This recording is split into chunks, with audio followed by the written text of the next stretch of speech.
Welcome to the Deep Dive. Today, we're diving into something I know is on a lot of your minds, personal productivity. Yeah, and specifically how to really manage your energy alongside that. It's a big one. Absolutely. We pulled together, well, a really fascinating collection of insights for you. We have. We're drawing from a pretty comprehensive guide, some very practical tips, and also the thinking from leading figures in the US and the UK. Right, a broad perspective. And our goal today really is to give you, our listener, a kind of shortcut. A shortcut to understanding how you can achieve more of what's actually important to you. Without feeling completely wiped out at the end of the day. That's key, isn't it? Exactly. That's the mission for this deep dive. We want to get past the sort of surface level stuff. Yeah. And pull out the strategies, the core principles that you can actually use right away. To get a better handle on your time and, maybe more importantly, your energy. That's it, taking control. Okay, so let's kick things off by unpacking this whole idea of productivity for you.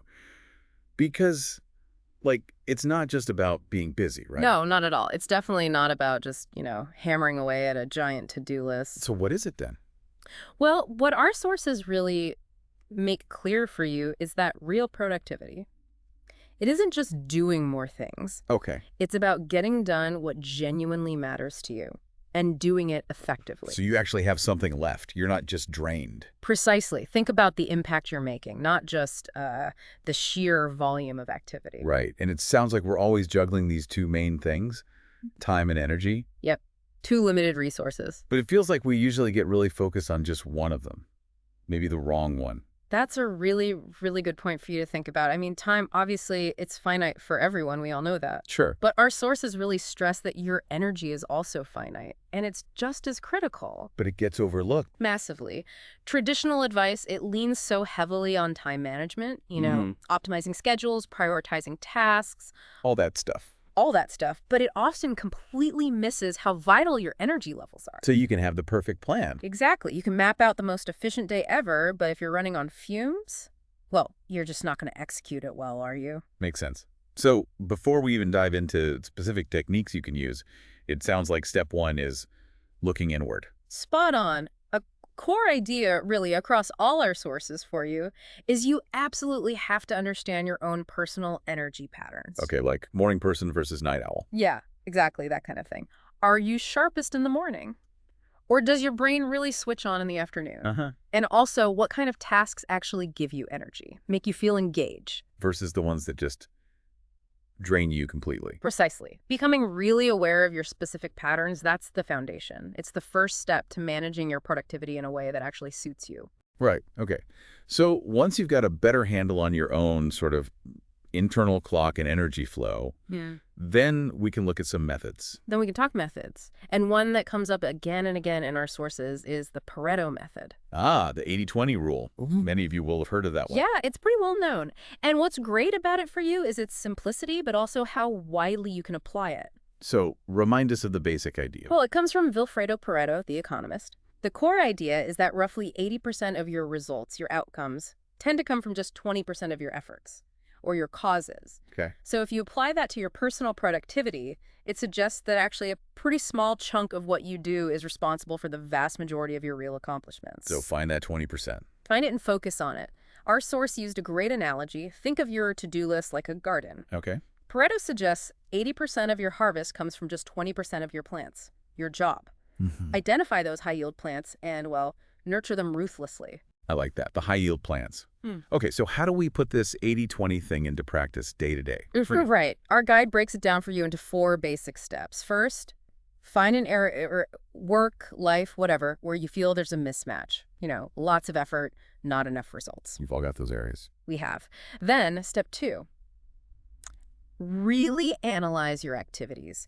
Pinpoint which ones are actually giving you the biggest bang for your buck, the best outcomes. Okay. Third step is ranking them by importance. And the source actually mentions using a Pareto diagram here. It's basically a bar chart. Visualizing it. Exactly. It shows your activities ranked by impact, makes it super obvious where your efforts are really paying off. And the final step. Focus. Focus your time, your energy on that top 20%, those high-impact activities. That's the key step for you. Okay, that makes a lot of sense. So rather than trying to do everything, spread yourself thin, Uh-huh. you concentrate your firepower on what really moves the needle for you. What about in, say, a professional setting? Well, think about it for different roles. If you're in project management, maybe it's identifying the key features that deliver the most client value Right. in client relations, focusing on your key accounts, the ones bringing in most of the revenue, Marketing. pinpointing the campaigns or channels that are actually working best. And for your own personal productivity, it's recognizing those tasks, the ones that lead to your biggest wins, and putting your energy there. It's a good reminder, isn't it, for you to actually stop and assess where your effort is going.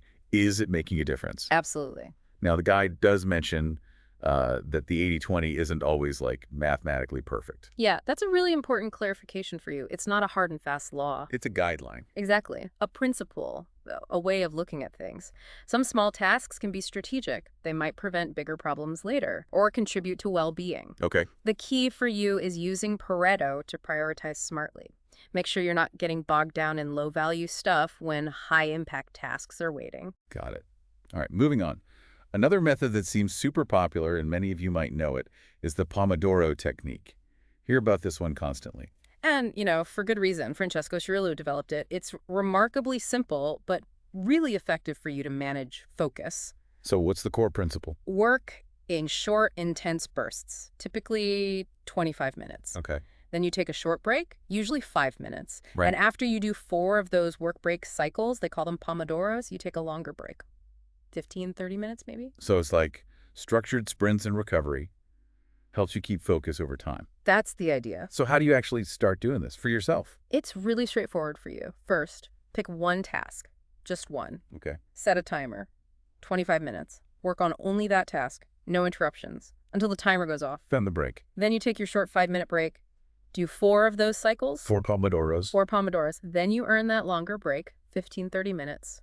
Really recharge before you go again. It sounds almost too simple. Mm-hmm. But our sources really rave about the benefits for you. What makes it work so well? Well, the benefits for you are actually pretty numerous, according to the guide. Big one is concentration. It really improves focus because you dedicate that 25 minutes just to one thing. Right. Blocks out distraction. Exactly. It's great for managing distractions because you learn to just park them mentally until the break. The short bursts also make tasks feel less intimidating, so it can really help you beat procrastination. Oh, interesting.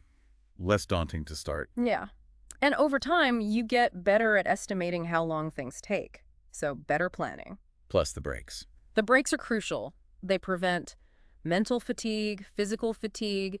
They keep you motivated because you feel like you're making progress. And better quality work, presumably. Definitely. Focused work tends to be better work. And like we said, it's simple, it's flexible, you can adapt it to all sorts of tasks and styles. What if 25 minutes feels too long when you're just starting out, for you, the listener? Great question.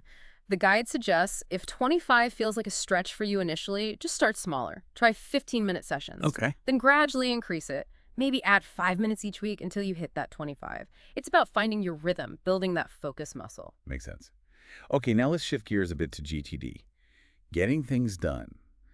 This sounds like a more comprehensive system for you to manage everything. It definitely is a more holistic approach for you. David Allen system. The basic idea, the fundamental principle for you is getting everything out of your head. Externalizing it. Yes, all your tasks, ideas, commitments, get them out of your mind and into a reliable external system you trust. Why is that so important? Because, the thinking goes, your brain is for having ideas, not for holding them. It's for thinking, being creative. Not for being a messy filing cabinet. Exactly. By getting stuff out of your head and into a structure, you free up mental bandwidth. You reduce that feeling of stress, of being overwhelmed. Okay, so you capture everything first. Capture everything that has your attention. Then you clarify what it actually means, what needs doing.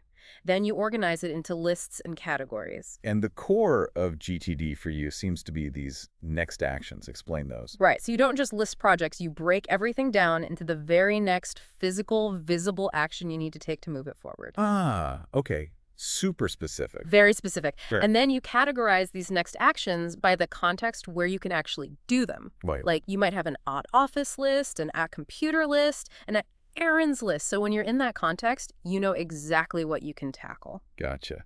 Now, our sources mentioned combining GTD with Pomodoro, That sounds like a potential power combo for you. How does that work? Oh, it can be incredibly powerful for you. Integrating them really boosts focus and productivity. So how would you do it? A really effective way for you is first, organize everything using GTD. Capture, clarify, organize into those context lists. Use the system setup. Get the system set up. Then, when it's time to work, you pick a list based on your current context, say, at computer. Okay. Set your Pomodoro timer for 25 minutes, and then just execute the tasks on that list, one by one. No interruptions. Wow. So GTD tells you what to do. Pomodoro helps you do it with focus. That's a perfect summary. It's a great combination. Clear plan, intense focus during execution. That makes a lot of sense for you. Okay, we've talked time, tasks, Mhm. but our sources really hammered home the importance of managing personal energy. Why is that so critical for you? Well, like we touched on, energy management is just as vital for you as any productivity method if you want sustained optimal performance. Like you need the fuel. You absolutely need the fuel. You can have the best system, the best tools for managing time and tasks, but if you're constantly low on energy, your effectiveness is just capped. It's the engine versus the fuel analogy again. Exactly. Great engine, no fuel, you're not going anywhere fast. And it's not just physical energy for you, is it? The sources broke it down. No, definitely not just physical. Our guide identifies 4 key types of energy that you, the listener, need to think about managing. Okay, what are they? First, physical energy. Obvious one. Tied to your body, diet, sleep, exercise. Makes sense. Then there's mental energy, your capacity for focus, concentration, deep thinking.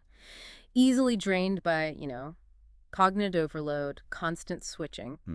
Third is emotional energy, your overall state of mind.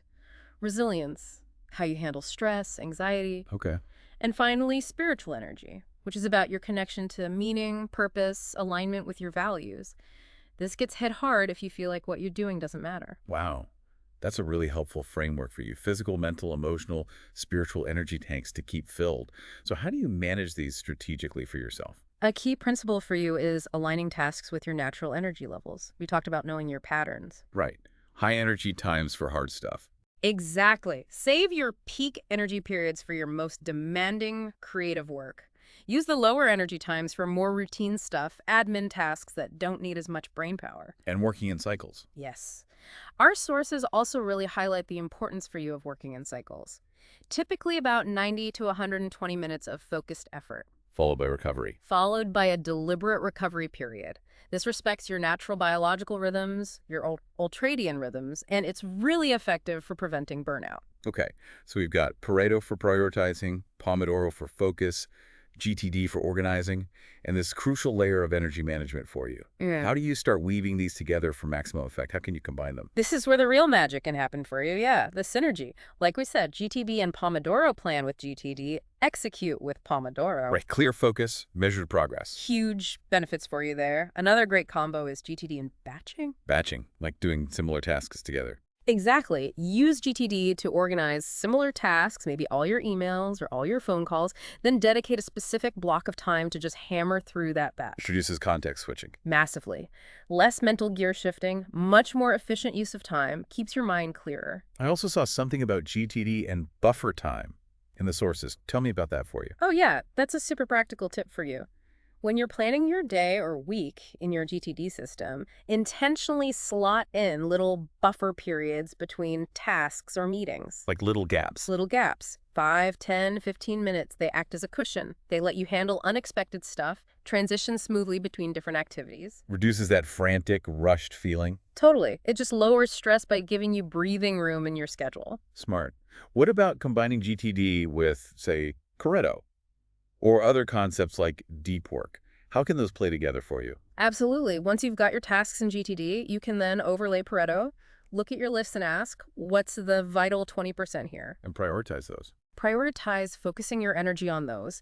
You could even schedule specific deep work sessions, maybe using Pomodoros, just for those really high-value GTD tasks. I see. And Kanban boards. Some people find visualizing their GTD workflow on a Kanban board really helpful. To do, doing, done columns. It helps manage work in progress, stops you from juggling too much at once. Okay, so the big takeaway for you here seems to be that these aren't separate, isolated tools. They work together. They absolutely can. They're synergistic. And it's very personal, right?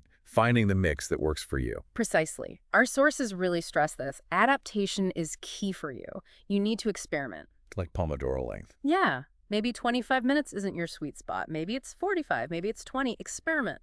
Same with batching times. And definitely schedule your hardest tasks for your peak energy times. And review the system. Definitely. GTD itself recommends a regular weekly review. Look at your system. Is it still working for you? Does it need tweaking to help you reach your goals? Okay, let's make this really concrete for you, the listener. Give us some real-world examples. How could a student use these methods? Okay, a student. Pomodoro is brilliant for focused study sessions, right? Yeah. 25 minutes on, say, history, short break, then maybe 25 on math. They could use Pareto to figure out what's the 20% of this course material that's likely to be 80% of the exam. Focus study efforts there. Smart. And GTD is a lifesaver for managing assignments, deadlines, reading lists across multiple courses, keeps everything organized, stops things falling through the cracks. What about a professional? Busy job, lots of demands. For a professional, GTD can be amazing for just getting a clear overview of everything, projects, tasks, meetings. That clarity alone reduces stress. Sure. Then they can use Pareto to identify what are the activities that really impact my performance reviews or the company's bottom line. Focus energy there. And Pomodoro for focus amidst chaos. Exactly. Pomodoro can be a shield against distractions in a busy office or working from home. Helps carve out focused time for those priority tasks. And for, say, entrepreneurs or freelancers, juggling everything. Oh, yeah. Entrepreneurs often wear so many hats. GTD can bring order to that chaos, give them a clear view of all commitments. Right. Pareto helps them focus their limited resources, time, money, energy, on the activities that will actually grow the business. High-value clients, key product development, whatever it is. And energy management is crucial there too, surely. Hugely crucial for entrepreneurs. Avoiding burnout is key for long-term sustainability, so managing physical, mental, emotional, and spiritual energy is vital. Now, you mentioned insights from the US and UK. What were some key themes or tools that stood out there for you? Yeah, what's interesting for you is a strong focus on results over just hours worked, that output hours mindset. Very common in, say, the US tech scene. Right. You see concepts like Brendan Burchard's high-performance habits, focusing on things like clarity, energy, productivity, influence, necessity, courage. It's all about impact. And the energy piece again. Big emphasis on understanding and managing those 4 energy types we talked about. Drawing a lot from people like Tony Schwartz and Jim Lower at the Energy Project, that's really influential thinking. We also saw time blocking mentioned, linked to some big names. Yes, time blocking, popularized by Cal Newport and others. You literally schedule blocks in your calendar for specific tasks. Like appointments with yourself. Pretty much. People like Elon Musk reportedly use it. It's about being super intentional with your time. And the one thing. Right. The book by Gary Keller and Jay Papasan. Hyper-focus. What's the one thing you can do such that by doing it, everything else becomes easier or unnecessary? Ruthless prioritization again. A recurring theme. What about specific tools popular in the US-UK for you to check out? Yeah, the sources highlighted a few favorites you might find useful. Notion comes up a lot for flexible organization, project management. Todoist or Tick for simpler task lists. ClickUp for more complex project management. Google Calendar, obviously, is huge for time blocking. For note-taking, kind of second brain stuff, Roam Research and Obsidian are really popular. Okay.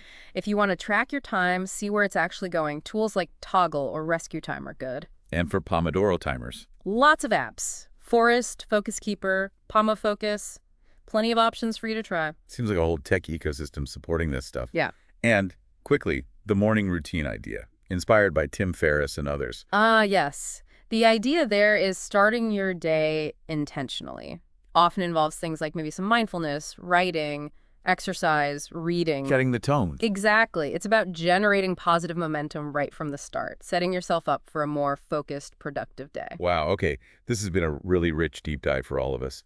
So for you, our listener, maybe feeling inspired but possibly a bit overwhelmed, what are some practical first steps? Where should you start? Yeah, good question. The absolute key advice for you is start small. Don't try to implement everything at once. Pick one thing. Pick one technique that resonates. Maybe Pomodoro because it's simple. Try it consistently for just a week. See how it feels for you. Okay, what else? Take some time, maybe this week, to consciously observe your own energy levels. When do you feel sharpest? When do you slump? Just notice. Become aware. Become aware. Also, try clarifying your priorities daily. What are just 2 or 3 really important things you want to achieve today? Focuses the mind. It really does. Maybe establish a simple morning routine or an end-of-day shutdown ritual. Little structures can make a big difference. And review. And review. Set aside maybe 15-30 minutes once a week. Reflect. What worked, what didn't, what adjustments do you need to make for your system? That's fantastic, really practical advice for you to grab onto. It really highlights it. This is personal, isn't it? It's about experimenting and finding what fits you. Absolutely. It's a journey. There's no one-size-fits-all perfect system. It's about building something sustainable for you. Because the goal here, the big picture, it's not just about cramming more work in, is it? Not at all. Remember, the whole point of focusing on productivity and energy management isn't just working harder or longer. It's about working smarter. Right? So you can achieve what truly matters to you without feeling constantly drained, stressed, or overwhelmed. So we really hope you take these ideas, experiment with the methods, maybe check out some of the tools we mentioned, and actively find that personalized approach that works for your life, your goals, your energy. And maybe a final thought for you to ponder. The ultimate goal isn't just ticking off more tasks. No. It's about enabling you to live a better life, more balanced, more fulfilling. So think about how these strategies, used thoughtfully, could bring more control, more satisfaction to your everyday experience.